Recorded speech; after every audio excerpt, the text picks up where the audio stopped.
Welcome to the Create the Future podcast. I'm Rick Williams. The Create the Future podcast is a forum for leaders to share their stories about making difficult decisions for their company or for any organization, and in some cases for themselves. My goal with the Create the Future podcast is to provide a forum for leaders to share their stories about leadership, making tough calls, so that you will be a more successful leader of your organization. We are very fortunate to have a great guest today with a compelling story to share. You'll hear about lessons learned, what worked, didn't work, the dilemmas that he faced, and I know it will be valuable to you in learning to be a more skillful leader in your role. So I want to introduce you to Bobby Humes. Now, Bobby is the CEO and lead consultant for his HS Consultancy. So, Bobby, welcome to the Create the Future podcast. Take a minute and introduce yourself and tell us a little bit about your journey up to this point. Yeah. Hi, Rick. Thank you for having me. Bobby Humes, and originally from Long Beach, California. Uh, did 10 years in the Army, and they plopped me here in this beautiful place called Washington State. And I've been here on and off since 2003. And in that time, I've sort of made a name for myself in the public sector, working in the state, school districts, in the city. I love the place that I grew up in. And as I've matured, what I really wanted was the greenery. Like from my front window, I can see the Puget Sound, I can see the Yeah. Cascades. The rain here is a melody.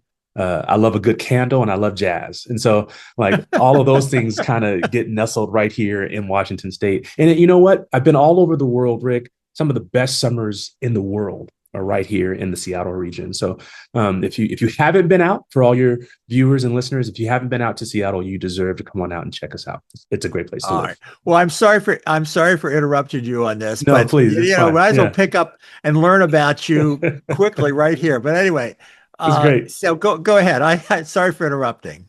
It's okay. So, after working in the city of Seattle, I had a big job there, director of HR. It's equivalent to the chief human resources officer for the city. Huge job. I thought that it would be smart for me, after some of the things that we'll dive into in this discussion, to try my hand at running my own business.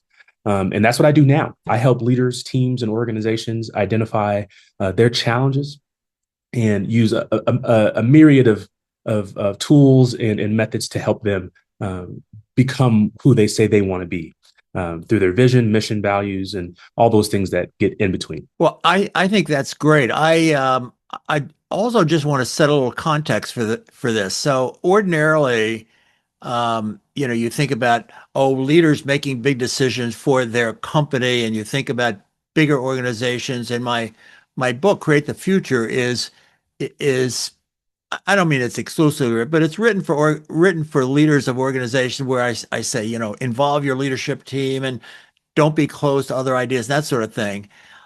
But the principles are absolutely true for people like yourself who are, maybe largely individual entrepreneurs or very small, leader groups of people who are in the entrepreneurial activity. And that's why it's so important to hear your story about a difficult decision that you had to make personally for what you were going to do, you would do for yourself and also for the company you wanted to start. So tell us about that, and what was Yeah. the difficult challenge that you were facing? Yeah. One of the things I love about my profession, which is predominantly human resources, is that you get to serve systems, right? You get to help other leaders identify those tough challenges that end up into being the kind of stories that you're talking about. Yeah. You get to create things. It's a really rewarding career choice. At the same time, you're often walking a tightrope. In my last role as chief HR officer of the city of Seattle, that's exactly what it was for me, walking a tightrope. Now, if we get back in our way back machines, right around 2018, we didn't know of this thing called COVID yet, and Right. so there I was, doing my best to shift an HR enterprise to a modern city workforce that really needed expertise and creativity, and collaboration across 400 HR practitioners in the city government. Well, as I was doing that, I was making waves. Leadership's hard, and you got to make hard choices, and you make changes, and everyone doesn't appreciate those changes. And so what happened for me, Rick, was that not one, not two, but four anonymous letters arrived on the mayor's desk about me. And Uh-oh. what those letters said about me sent my world, turned it upside down. So when I got those letters, I went to my boss, who was a deputy mayor, and I said, "I can't believe this letter is here." And the letter said things like, "This person is incompetent. He's too young." I'm not that. I'm not that young, Rick. I just look this way. This person doesn't have the chops to really own this role. And I've had people not appreciate my leadership. I mean, that's what leadership is, right? Everybody's not going to be your friend. It's not a popularity contest. It's an effectiveness measure. But I've never had anyone like just come at me like that, and it really created a lot of depression and doubt. And I've always carried a little bit of imposter syndrome, but this really took it to another level. My health spiraled out of control. I had to start seeing a therapist. And what I knew was that in order for me to get over this hump, what I really needed was a coach. I knew enough about coaching because of my role as a human resources director to ask my boss for a coach. Someone to walk alongside me to kind of help me make sense of what I was experiencing. And I got the best coach in the world, Sandy Smith, who's helped several CEOs from big business here in Washington all the way down to the Silicon Valley. And I don't know how we were able to afford her, but she became my coach. And she really helped me transform my thinking around my challenge. And so as she helped me kind of come out of that hole, I started thinking to myself, man, I want to do this for other people. And that helped me start thinking about what it was going to take for me in my big decision to leave what was comfortable for me, almost 20 years experience in human resources, and start a business helping others navigate their challenges, just like Sandy was able to help me. Did you now are you married? And I asked that in the context of who was close to you that helped you go through this process? Yeah, I am married. I'm married to my best friend. She's a phenomenal photographer here in this region, Marissa Humes. And while she is a great best friend and a great supporter, at that time we had our fifth son, and her grandma, who raised her, sort of her mother, had a stroke, and so she was living with us. We had a new baby, had this big job, and I really didn't want to put that weight on her. So that was more of me bottling it up and keeping it in, which a lot of leaders do, right? Heavy is the head, as they say. And I really, carried that baggage around with me kind of on my own for a long time until I engineered my kitchen cabinet, as I call it. Those folks that I could straight talk to and who would give straight talk back to me to help me navigate my challenge. Okay, we'll talk about that a little bit. I was trying to understand who might be your kitchen cabinet. So, yeah. So for me, my kitchen cabinet was a series of folks. One was my therapist. It was really hard to find a therapist that I could connect to, and I was able to find a phenomenal therapist who's now a professor. He's not practicing anymore, and it's a shame. Sandy was another one of those folks in my kitchen cabinet. And Christopher Williams, who was the former superintendent of Seattle Parks and Recreation, a great mentor, and he has a fantastic fishing boat. And he'd call me up early and we'd go out fishing, and it was just a place for us just to connect and rest, and talk about things. I wouldn't have been in that role if it wasn't for Christopher, because I think he kind of nudged the mayor to give me a shot at the role. And so, and then others, a good friend of mine, Amy Lineker, who just published a book, Cheers to Monday.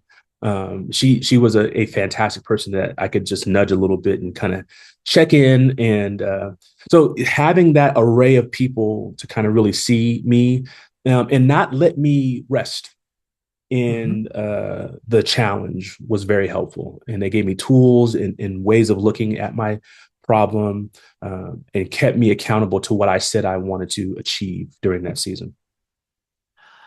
I got to tell you, I think this is great. So many people in your situation sort of close in on themselves and go into a shell.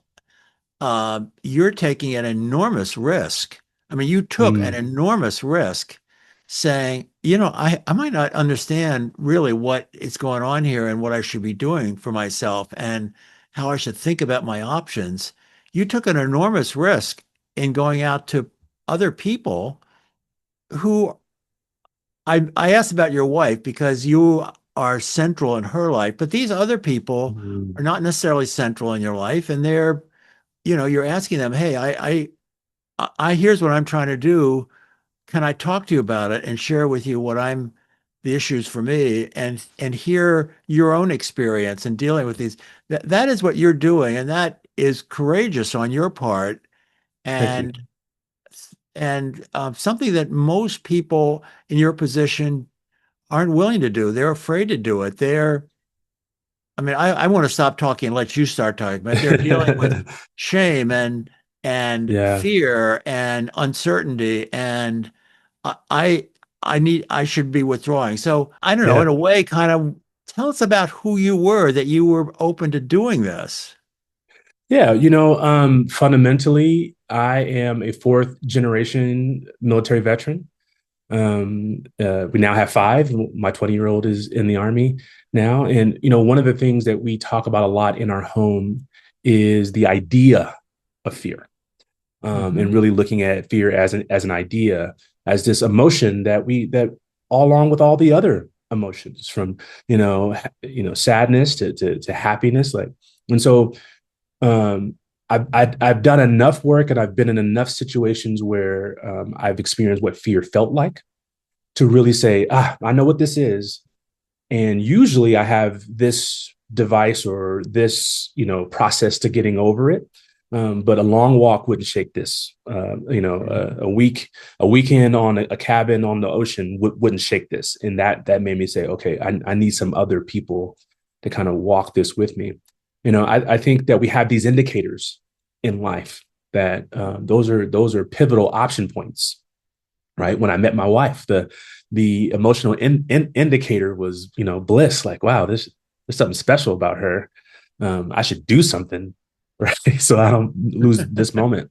I think that the same is true when we're building something where we're trying to navigate a change. And I think it's not only important to look at our data, like that is very, very important.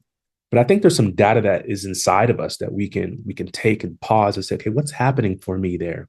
And if it's fear, man, I love to look at my fear and say, okay, like, do the root cause exercise on my fear. Like, why do I feel this way? What's it going to take for me to be different? And my analysis of that process at that time was, I know enough about coaching that I need a coach. I know enough about my mental well-being that I'm not healthy. I need this person. And I need friends. I need people who are not going to judge me, right? Hmm.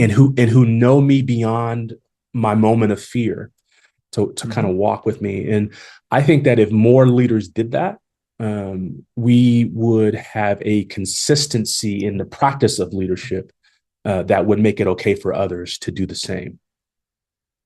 Yeah, now you're talking about a really important change for yourself and even who you are as a professional, maybe even as a person. Mhm. Where do you think you found the courage to do that? Where did that come from? How did You you know, get to the point of being able to say, okay, I am going to change some important elements of who I am professionally, maybe who you are personally? Yeah, my faith is a big reason for that. It rules my life, and what I learned through my faith is that I'm never going to be perfect, Hmm. but I do have the opportunity every day for progress. And so, I love asking questions, Rick. Like I can imagine that you do too. And I think the best questions we ask ourselves, or excuse me, the best questions that we ask are the questions we ask ourselves. And Hmm. so I've always had this innate ability to be self-aware. You know, I'm a tall guy. You can't tell that from the video. I have a loud voice. I'm very confident. And when I walk into a space, the first question I ask myself is, how much space do I need to take up here? Hmm. Right. So that others can really get what they need. And so I think it's just being, just having a practice of being self-aware that's come from my military training, from my faith, from my family upbringing, and from leaders who I see out there that are just really great people there's this word that I used to have words of the year. And one of the words I had a couple of years ago was, help me out here, Rick, magnanimity, uh, Yeah. being magnanimous, right? Yeah. There you go. Because having grace in roles like ours, power walks before you, it walks with you, and it stays after you're gone. And so Hmm. knowing that when you're in a space and you have power, you don't need to have all the right question. You don't have to have the right answers all the time. Your job is to really facilitate that. And so I've always been interested in how do I become the best leader I can be. Again, not perfection, just progress. Yeah. Well, let's go back to, so you were in this HR leadership role. Um, Four people had sent in letters saying this guy doesn't have any idea what he's doing. And I mean, I have no idea what they were talking about, but you did you did you then say, gee, I'm some things I'm doing as part of being in this position have to change? Did you Mm. say maybe I'm not a right fit for this job? I should leave. I mean, what happened as a result of all this? Fill us a little bit about so we're understanding the consequences of all this. Yeah. Well, my first reaction, I'll back up a little bit more and say, I think it was one person who was tenacious in each of those letters. But my first reaction was anger, you know, Yeah. and disappointment. Like, how could they? Like, don't they know? Like, and really, anger, frustration mixed with pride, and then again, that imposter syndrome just kind of was like, I told you, right? And just kind of blew open the doors. And then I had to go back to my why. Like, what was I trying to accomplish? And at the end of the day, what I was trying to accomplish with all the changes I was making was what the mayor and I agreed on: a modernized HR workforce that was going to be able to support city employment in the way that we saw it.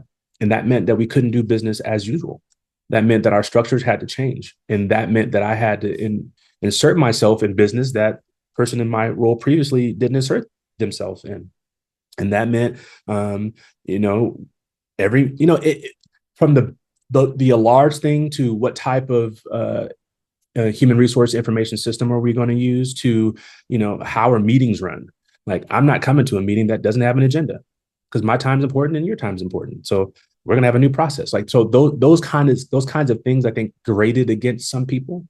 And so as I was reading those letters and feeling all my feels and, holding court with my kitchen cabinet, I had to fight against myself and those emotions in order to maintain what I knew to be the right course of action for the Mhm. organization, and for my team. I had an E team at that time. It was about 12 of us, really large executive management team. Half of those folks I brought in, and half I inherited. And you can just imagine some of how that, Mhm. the how that felt. But what I wanted to do was, at that E team, create some ownership, some shared ownership, some shared vision. And it took us about 18 months, and right on time because of COVID, we really coalesced as an executive management team that shared the same goal. And so that was because of Sandy. That was because of my therapist. That was because of the other folks around me and my E team. I still have relationship with most of them, They're fantastic people, and we did a lot to put ourselves in position at that time to get ready for what we didn't even know was possible, Hmm. and what ended up being COVID-19. So part of what was going on is that you were brought into this role and expected to make significant changes to the organization and the way Mm-hmm. the organization operated. And so an element of this was resistance to change on the part of the organization. Is that, if I'm hearing that correctly, is that right? Absolutely.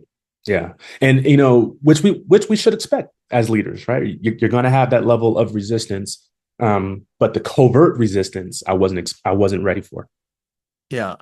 And okay, so there's an element of it just happens every single time a new person comes in and says, I am executing on the mayor's desire to improve the efficiency and operations of this department. Here's what we're going to do. And there's going to be resistance to that. Totally. On the other hand, there was another, if I'm hearing you correctly, there's another element of people saying, this guy doesn't know how to do his job. He shouldn't be in this job, blah, blah, blah. I mean, what did you learn about yourself from that as a leader and a communicator and a planner and whatever? What did you learn about Yeah. yourself? Great question. I learned that I have a tendency to go. Like I have a tendency to want to just get to fifth gear as fast as possible and maintain Hmm. that fifth gear.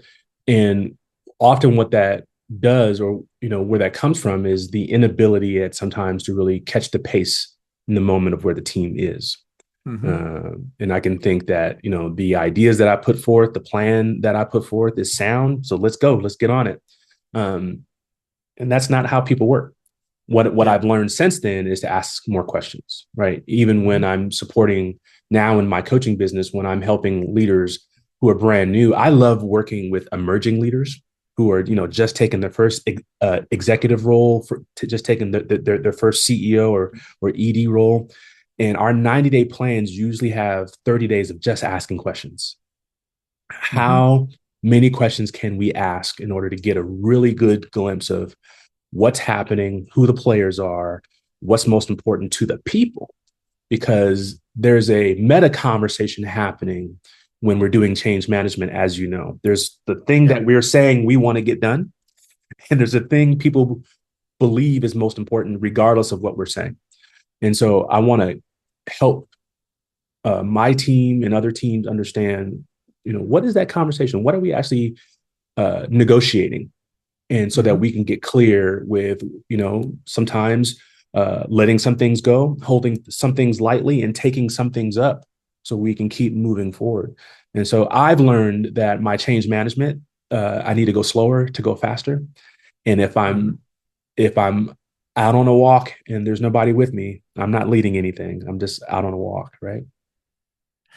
Boy, I got to tell you, what you were saying is so important.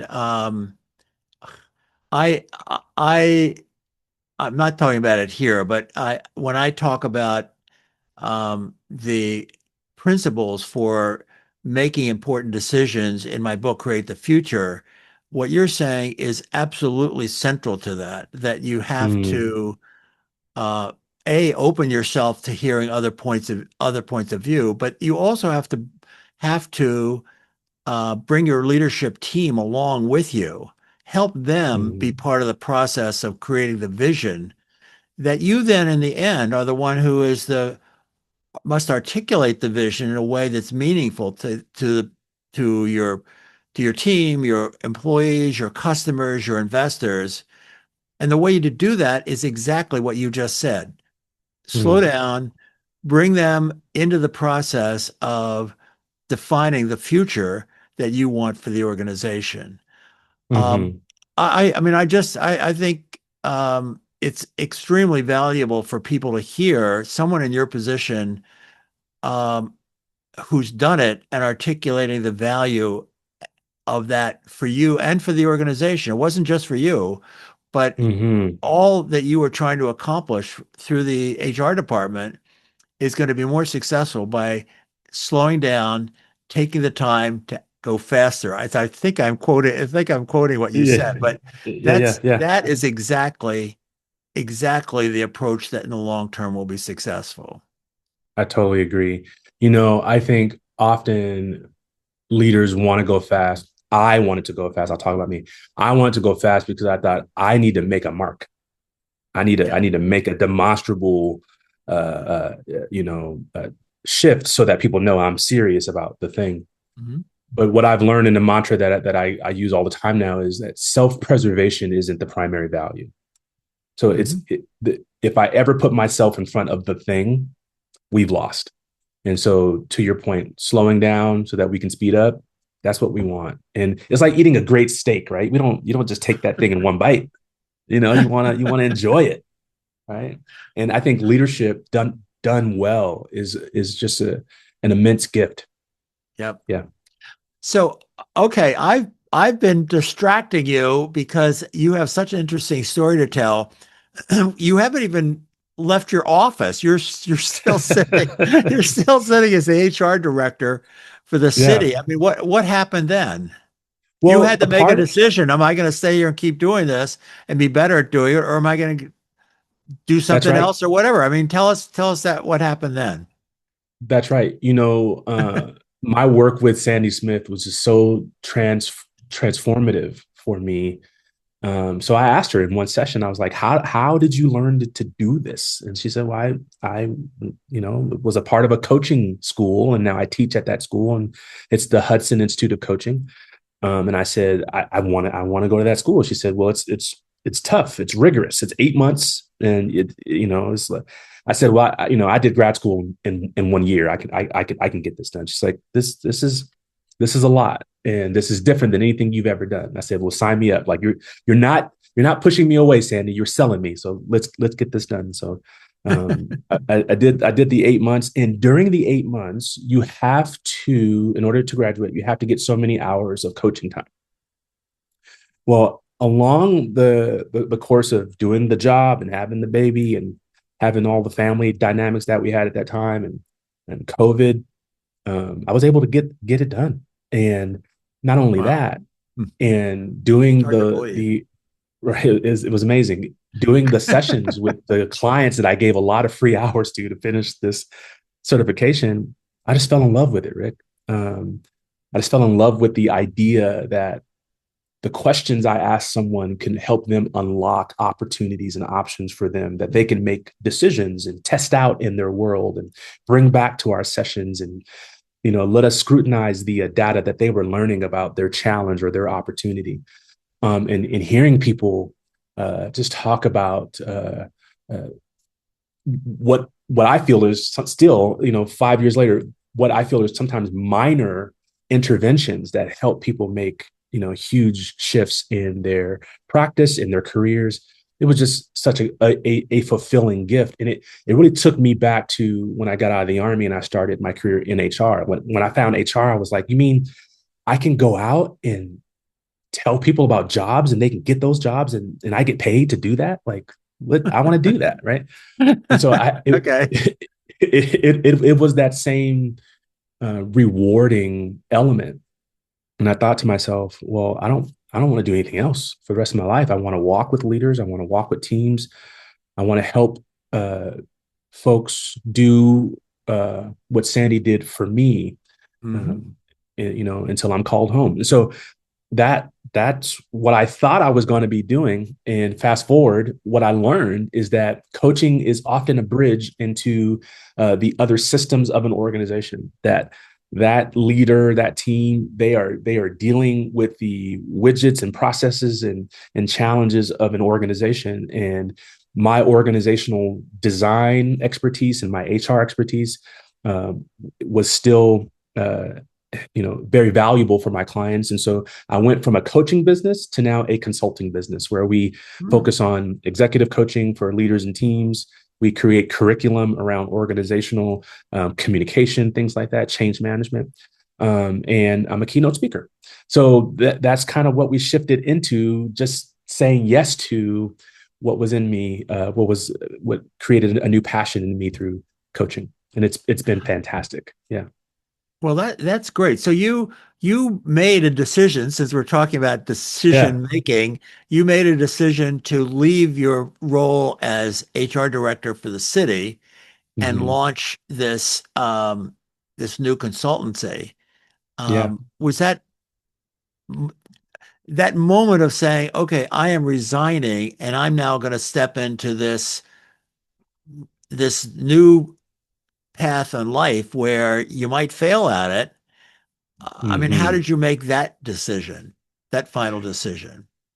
Yeah. Well, in the Hudson training, while I was getting my hours, I started testing out. Okay, you know, hey Rick, you said yes to my coaching. How does $75 a session sound? Rick goes, yeah, that sounds great. I'm going, hmm. He didn't negotiate, so maybe I can charge more, right? So I just started, I just started to see my path to yes, more and more, and it let me know that I was blessed to be able to do two things well: business development and also Mhm. coaching and consulting. And so, we don't pay a lot in my organization for advertisement. Most of what we get is word of mouth, and it's compelling work. I've had clients that have been with me 4 years, and it started with a coaching relationship, and now it's morphed into all kinds of things, from strategic planning to curriculum development. So it that work has really, all those yeses have really helped me say, okay, what do I like doing, and how do I formulate my offerings in a way that are really uh, uh, effective and Mhm. impactful for my clients. We start with everything has the same front door. So we start with what we call a discovery call. And in that call, I just ask questions to really understand what people need in the moment. And then I write them a proposal, and they typically say yes. And then we do the work. And so it's really been this really cool It's that opportunity easy? to, it, no, it's not that easy. Um, No, I know it's not. but it's been rewarding, and just being able to build these really great partnerships. And yeah, I'm just blessed. Well, I got to tell you, this is great. And I'm teasing you about saying it's easy in the way Totally. you're talking about it, because I know none of this is easy. And Right. did your boss, the mayor or vice mayor, try to talk you out of leaving your position, or at that No, point you had already said, "Hey, this is where I'm going to go," and what? I mean, anything you want to add about that process? yeah, no, we were in the throes of COVID. The nation kind of got his arms around the virus, Yeah. and vaccinations we're going for. So the kind of pace of change, like I was writing a new policy every 24 hours when we were just learning about social distancing, things like that. And so there was some unrest in Seattle at that time. So there was a lot of dynamic shifts happening, but it, Yep. it all kind of seemed to kind of fizzle out about mid-year 21. And Yep. Oh gosh. Mayor Durkin had shared that she wasn't going to run for reelection, and that meant that I knew who my potential bosses were going to be. And I thought, if not now, when? And it just seemed like the right time. Uh, Okay. so it just seemed like the right time, and yeah, it just all kind of worked out. We got to wrap it up here for time wise, but do you want to share any sort of key takeaways about for someone going through a similar situation for yourself? I want to give you an opportunity to do that, about how Yeah, you manage yourself as you go through this, because I think you're sure. so insightful about this that I don't want to sign off without giving you an opportunity to share that with the listeners. Well, thank you, Rick, and thank you for a great start to my day in this conversation. I would start with this whole idea of imposter syndrome. I think what Yep. created the animus for me to kind of have my challenge was I was already coming to work every day doubting myself. Mhm. And there's nothing wrong with that, but unchecked, that imposter syndrome can really hobble us. So if you're experiencing that, start doing some work there. Maybe that is some coaching. Maybe that is, talking to a therapist. Whatever that is for you, start looking at that. And then I would say the next piece is action. Let's not just look at it and understand it. That's great. Now, what action steps do we want to take so that we can make a shift? And then surround yourself with people that love you. And love doesn't look like capitulation. Love Mm-hmm. looks like uh, challenges and reminders and supports that you may not want. You may not want a journal, but if three people are telling you to journal, as my grandmama used to say, everybody's not lying on you. But so everybody's not saying it just because. Maybe you take some opportunity and you do that because it might help you. And so I think being active about what's happening with us allows us to be active about what's happening in our organizations. The only reason why we were able to be successful when COVID hit us was because, not just me, but several of us were doing work necessary within ourselves so that we could arrive to work ready to Mm-hmm. carry what was necessary for the Mm-hmm. organization. And that's what I do now today. I make sure that I'm ready. I have an ethical standard in my firm that if you're not okay, take the day off. So that because and I have what I call affiliates, people who come alongside me and work in their expertise. And so when Mm-hmm. we're well, our clients soar. When we're not, our clients don't. So it's very important that we're taking care of ourselves so that we can support those who are doing Right. phenomenal work out there in the world. Thank you, Rick. Boy, you are so right and so on target. So, Bobby, this has been an unbelievably fantastic and valuable conversation. I want to thank you for sharing this. I know people who've listened to this. I hope they'll kind of walk away and think about what they're really hearing from you because it's extremely Mm. valuable for everybody in positions of leadership. How can someone who's listening, if they wanted to get in touch with you or learn more about you, how can they do that? Yeah, go to our website. It gives you a lot of great information about what we do and how to connect with us. That website is www.bh, that's like Bobby Humes, consultants with an S, .co. No .com, it'll go to somewhere weird. www.bhconsultants.co. I'd love to hear from you. That's great. I hope they do. Yeah. I also want to thank our audience for taking the time to engage with a guest and learn from the guest. If you haven't done so, please follow the Create the Future podcast on your favorite podcast channel. And also want to say that if you have a compelling story to share about important and difficult decisions you had to make, consider coming on the podcast as a guest. If you want to do that and learn more about how to do that, go to rickwilliamsleadership.com and then go to the Create the Future podcast page on my website. So again, that's rickwilliamsleadership.com. So remember that you create the future by the decisions you make today. When you have to make an important decision and you have to get it right, slow down, take the time to get it right, just as Bobby has outlined it for you today. Until next time, be well.